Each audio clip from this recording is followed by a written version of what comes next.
यार आज हम खाने की टेबल पे बैठे हुए थे तो बात हो रही थी अखलाकियात और मैनर्स की, तो हमने सोचा क्यों ना इसके ऊपर एक छोटा सा सेशन करें आप लोगों के साथ। हम लोग ना जो बैरून मुल्क रहते हैं काफी हमें ट्रैवल करना पड़ता है। दोस्तों यारों की, खानदान वालों की, रिश्तेदारों की बात तो अलग है। पहले आपको जहाज का एक्सपीरियंस बता देते जी प्लीज। आपने भी फेस किया, मैंने भी किया, फैसल भाई ने भी किया।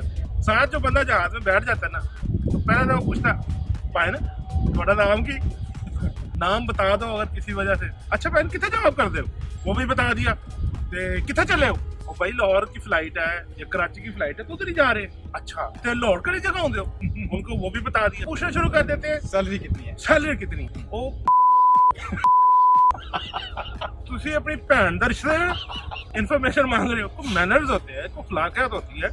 अगला बंदा प्यार मोहब्बत से आपको जवाब दे रहा है तो भाई ये एक बड़ी इंपॉर्टेंट चीज़ है कि जब हम इंटरेक्ट करें लोगों के साथ तो किस किस्म के सवाल पूछने चाहिए, कहाँ पे प्राइवेसी अगले की स्टार्ट हो जाती है। इसमें ना लिमिट्स का ख्याल रखना चाहिए। अब दोस्ती का या रिश्तेदारी का मतलब ये नहीं है कि जो आया आपके दिल में आया आप पूछ। तो आपको पता होना चाहिए आपकी लिमिट्स क्या है, क्या बात पूछनी है क्या नहीं पूछनी। अब एक हाईली पर्सनल चीज़ है, किसका तुम्हें पूछ रहे हैं, जिससे मतलब आपका कोई लेना देना नहीं है उस चीज़ से, आपका कोई नफ़ा नुकसान नहीं है। या तो आपसे एक मशवरा मांगा जाए ना, मैं आपसे एक मशवरा मांगता हूँ कि यार मुझे कोई कन्फ्यूजन है, कोई मुश्किल दरपेश है तो मुझे ज़रा गाइड करें, कोई एडवाइस नहीं अपनी। अब खामखा एक उसमें टांग अड़ाना। रहमान भाई आपकी टांग अड़ाने वाली बात से ना मुझे एक जहन में बात आई। जी प्लीज़। ऑफिस में ना दो लोग बड़ी एक डीप कन्वर्सेशन कर रहे हैं। वो एक आपस में प्रोफेशनल डिस्कशन में है और आपने एक उनमें से किसी आदमी से कोई बात करनी है तो आप क्या करते हैं कि आप मैनर्स को भूल जाते हैं और सीधे जाके बीच में जंपिंग करते हैं। तो आप लोग जो है ना वो एक मैनर्स में, मैंने तो ये देखा कि यार लोग सब्र ही नहीं करते और वो सारा उनका जो कंटिन्यूटी ना वो आप ब्रेक कर देते हैं। बिल्कुल तो एक तो ये मेरे जहन में ही है। दूसरा भाई ऑफिस में भी गॉसिप, पूरी दुनिया में पॉलिटिक्स तो है लेकिन कुछ ज़्यादा ही है ये साउथ एशियन कंट्री।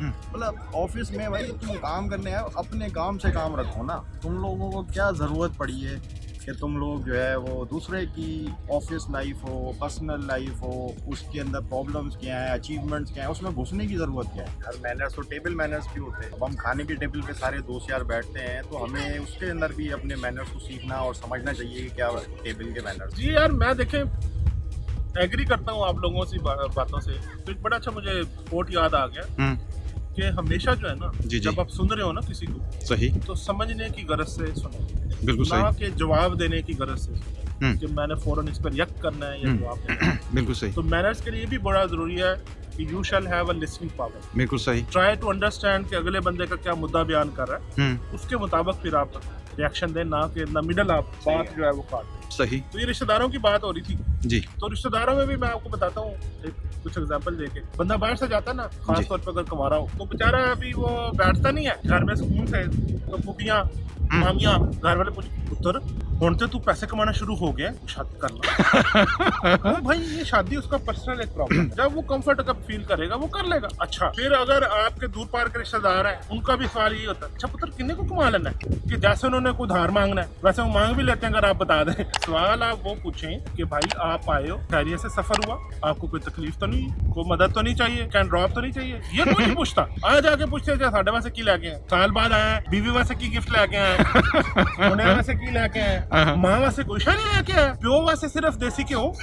यानी try to understand my point कि ये भी मैनर्स के जुमरे में आता है कि आप लोगों को as a human being treat करें। अच्छा यार मैनर्स होते हैं ना वो सिर्फ खाने पहने उठने बैठने के नहीं होते, पहनने के भी होते। साल के तौर पे हमारे यहाँ देखा गया है अक्सर कि फॉर्मल रिक्वायरमेंट होती है किसी जगह में जाने की। लोग जनाब शॉर्ट्स में आ गए या कोई बगैर इस्त्री की शलवार कमीज पा के आ गए। तो अपने तमद्दन में डे टू डे एक्टिविटीज में भी आप मैनर्स का ख्याल। और दूसरी बात यह है सफाई निसफ ईमान है। सबसे बड़ा मैनर ये है कि पहले तो अपने आप को साफ रखो। अब मैंने यहाँ पे भी ऑब्जर्व किया, हमारे मुल्क में भी आपने ऑब्जर्व किया होगा, वो बंदा आता है वो पसीनो पसीनी हो जाता है, उससे बदबू के गुनकारें आ रही होती हैं, बबके आ जाते हैं। सीरियसली दूसरों के इम्तिहान में बंदे डाल का देते हैं। दिल करता है कि यार बंदा जूता डाल और इसकी तरह मालिश करे। यानी नहा लो, ड्यूडेंट लगा लो, परफ्यूम लगा लो, खुदा कम से कम रोज एक दफा नहा लो।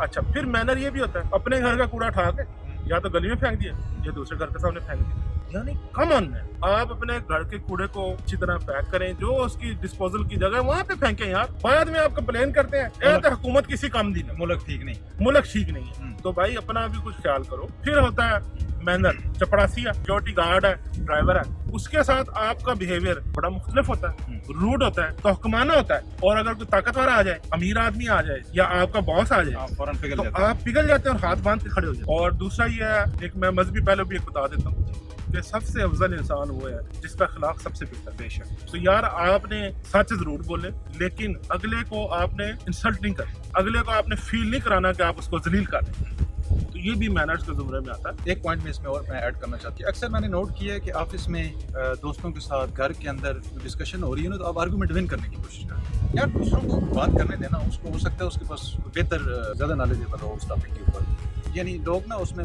जल्दी में होते हैं और इम्पोज करने की कोशिश करते हैं। आपने बड़ी अच्छी बात की जी। ये आजकल की जो हमारी पॉलिटिकल सिचुएशन चल रही है, आप देखें बर्दाश्त का मादा खत्म हो गया। और नून लीग वाले उनको मार रहे हैं, पीटीआई वालों को, पीटीआई वाले तौहीन कर रहे हैं, मस्जिद नबवी की वहाँ पे नारेबाजी कर रहे हैं। कम ऑन यार, आप अपनी हमारे मुल्क की शिनाख्त कैसे चाहते हैं? एक जो है जंगली, अनपढ़, उजाड़ किस्म की नेशन के तौर पे चाहते हैं या एक सिविलाइज्ड कौम के तौर पे?